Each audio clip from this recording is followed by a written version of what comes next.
संभल की निचली अदालत के लिए इससे ज़्यादा शर्मनाक बात नहीं हो सकती थी जब सुप्रीम कोर्ट ने ये कहा कि आप और कोई निर्णय ना लें, सर्वे की रिपोर्ट सार्वजनिक ना किया जाए, उसे बंद लिफाफे में पेश किया जाए। साथ ही जिस तरह से वहाँ शांति व्यवस्था भंग हुई है, जिसके चलते कम से कम 5 लोगों की मौत हो गई संभल में, उसको लेकर भी सुप्रीम कोर्ट ने चिंता जाहिर की है। और सुप्रीम कोर्ट ने कहा है कि शांति बहाल होनी चाहिए। निचली अदालत में संभल की शाही जामा मस्जिद में सर्वे को लेकर जज साहब यानी आदित्य सिंह एक फैसला सुना देते हैं सिर्फ 2 घंटे में। दिलचस्प बात यह है कि जब वह सर्वे का ये फैसला सुनाते हैं तो दूसरा पक्ष वहां पर मौजूद ही नहीं था और सुप्रीम कोर्ट ने निचली अदालत के इस फैसले पर सवाल खड़े किए। शुक्रवार को सुप्रीम कोर्ट ने क्या कहा वो मैं आपको बताने वाला हूं। सुप्रीम कोर्ट के सामने प्रार्थना स्थल अधिनियम 1991 यानी प्लेसेस ऑफ वर्शिप एक्ट 1991 की मिसाल है। याद कीजिए, जब राम मंदिर पर 5 जजों की खंडपीठ ने फैसला सुनाया था तब इस प्लेसेस ऑफ वर्शिप एक्ट 1991 का जिक्र किया गया था और ये कहा गया था जो प्लेसेस ऑफ वर्शिप एक्ट 1991 है वो राम मंदिर या जो बाबरी मामला है उस पर लागू नहीं होता, मगर बाकी जितने भी धार्मिक स्थल हैं उन सभी धार्मिक स्थलों पर लागू होता है। मगर उन 5 जजों में से एक पूर्व chief justice of India DY Chandrachud Gyanvapi मामले में अपना फैसला देते हुए सर्वे की इजाज़त दे देते हैं। प्लेसेस ऑफ वर्शिप एक्ट 1991 की अनदेखी करते हुए उसकी धज्जियां उड़ाते हुए नजर आते हैं। सुप्रीम कोर्ट ने फैसला दिया है उसको हमें मानना चाहिए, पर एक सवाल फिर खड़ा होता है कि माननीय chief justice of India Sanjiv Khanna ji आपके सामने प्लेसेस ऑफ वर्शिप एक्ट 1991 की मिसाल है। कायदे से सुप्रीम कोर्ट को एक सीधा फैसला सुनाना चाहिए था और आप जानते हैं वो क्या है, मगर ऐसा नहीं हुआ। आप जानते हैं कि संभल में हिंसा हो गई, 5 लोगों की मौत हो गई। जुमे की नमाज के टाइम अभी आसपास वहाँ ज़बरदस्त तनाव था और अभी 2-3 ही दिन पहले की बात है, सुप्रीम कोर्ट के सामने एक याचिका आती है और वो याचिका है कि चुनाव जो है वो बैलेट पेपर से कराए जाएं, EVM से ना कराए जाएं। तो उस पर सुप्रीम कोर्ट उस याचिका को खारिज कर देती है, ये ताना मारते हुए कि जब आप हार जाते हैं तब आपको EVM की याद आती है, मगर जब आप जीत जाते हैं तब आपको EVM गलत नहीं लगता। खैर, मैं उससे ज़्यादा टिप्पणी नहीं करूँगा। आज का जो ज़रूरी मुद्दा है वो है संभल की शाही जामा मस्जिद का मामला। सुप्रीम कोर्ट ने तल्खी अपनाई है, निचली अदालत का जो फैसला था उससे सहमति जताई है। सबसे बड़ी बात, शाही जामा मस्जिद सर्वे की जो रिपोर्ट है उसे स्थगित कर दे और इस सर्वे को सार्वजनिक ना किया जाए।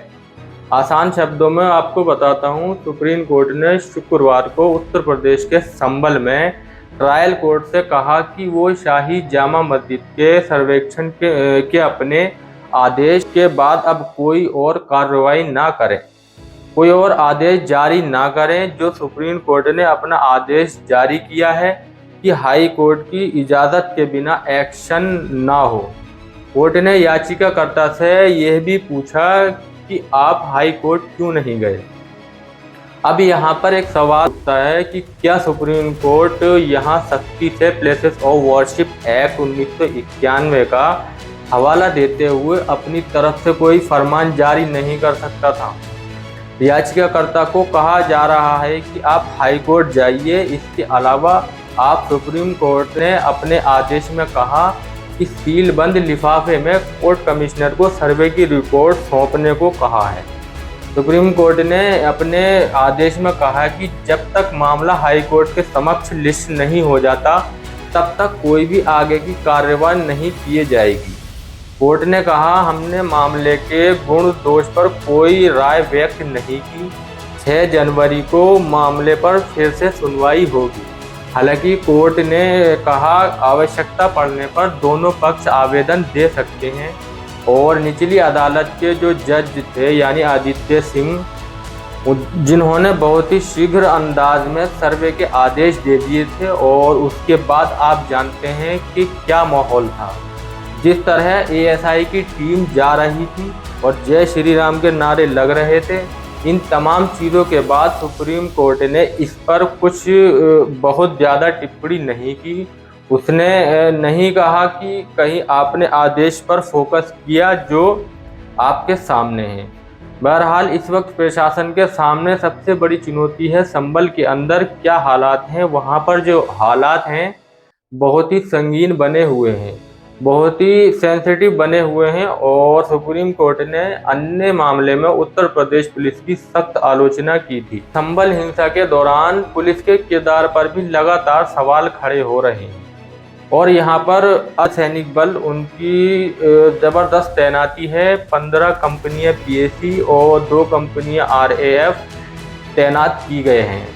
10 जिलों की पुलिस और महिला पुलिस बल सक्रिय हैं और दंगा विरोधी दस्ते की टीम विशेष निगरानी पर है। ड्रोन और सीसीटीवी कैमरों से हर संवेदनशील क्षेत्र पर नजर है। पुलिस बॉडी कैमरा के साथ तैनात है और इसके अलावा मैं आपको एक बात और बता दूं कि भारतीय न्याय संहिता के अंतर्गत धारा 163 भी लागू कर दी गई है। इलाके में धारा 163 बीएनएस लागू, 4 लोगों से अधिक लोगों के इकट्ठा होने पर पाबंदी है। इंटरनेट सेवाएं अस्थायी रूप से बंद हैं और जामा मस्जिद के बाहर नमाज की अनुमति नहीं है। सिर्फ मस्जिद के अंदर ही नमाज की इजाज़त दी गई है। और यही नहीं कि जामा मस्जिद में बाहरी लोगों के प्रवेश पर भी रोक लगा दी गई है। जामा मस्जिद के अंदर केवल स्थानीय लोगों के ही एंटर होने की इजाज़त है। सभी दरवाजे पर मेटल डिटेक्टर और पुलिसकर्मी छतों पर तैनात हैं। असामाजिक तत्वों पर कार्रवाई की गई है। 50 से अधिक संदिग्ध लोगों को हिरासत में लिया गया है और दंगा विरोधी दस्ते की टीम विशेष निगरानी पर है। शुक्रवार को जामा मस्जिद में सपा सांसद जियाउर रहमान वर्क के पिता ममलूकुर रहमान वर्क नमाज पढ़ने पहुंचे। पुलिस ने जियाउर रहमान वर्क को हिंसा भड़काने का आरोपी बनाया है। जुमे के दिन करीब 1000 लोग नमाज पढ़ने पहुंचे। इससे पहले संभल की चंदोसी कोर्ट में सर्वे रिपोर्ट पेश नहीं हुई। एडवोकेट कमिश्नर रमेश सिंह राघव ने कहा 24 नवंबर को सर्वे के दौरान हिंसा हो गई थी, इसीलिए रिपोर्ट तैयार नहीं हो पाई। कोर्ट ने सर्वे रिपोर्ट जमा करने के लिए 10 दिन का वक्त दिया है। वहीं सुप्रीम कोर्ट ने आदेश दिया है कि मस्जिद की सर्वे रिपोर्ट सील रखी जाएगी, इसे खोला नहीं जाएगा। सीजेआई ने कहा मामले में सही और गलत क्या है हम अभी ये नहीं देख रहे। याचिकाकर्ताओं को आवेश और चुनौती देने का अधिकार है। सीजेआई ने कहा हम इस समय कुछ नहीं करना चाहते, हम इसे पेंडिंग रखेंगे, ये सुनिश्चित करें कि शांति बनी रहे। हाई कोर्ट की अनुमति के बिना मामले में आगे कोई कार्रवाई नहीं की जाएगी। ट्रायल कोर्ट 8 जनवरी तक कोई फैसला नहीं सुनाए। इलाहाबाद हाई कोर्ट को निर्देश दिया है कि मुस्लिम पक्ष की याचिका फाइल होते ही इस पर 3 दिन के भीतर सुनवाई करें। सुप्रीम कोर्ट ने सरकार से कहा है कि संभल में शांति व्यवस्था बनाए रखें, दोनों समुदाय में शांति समिति का संगठन करें। सपा सांसद जियाउर रहमान वर्क का कहना है हम सुप्रीम कोर्ट द्वारा दिए गए फैसले की सराहना करते हैं। तो दोस्तों आज के वीडियो में इतना ही और मैं उम्मीद करता हूँ वीडियो आपको पसंद आया होगा। पसंद आया है तो वीडियो को लाइक करें, ज़्यादा से ज़्यादा शेयर करें और सब्सक्राइब करना ना भूलें। शुक्रिया।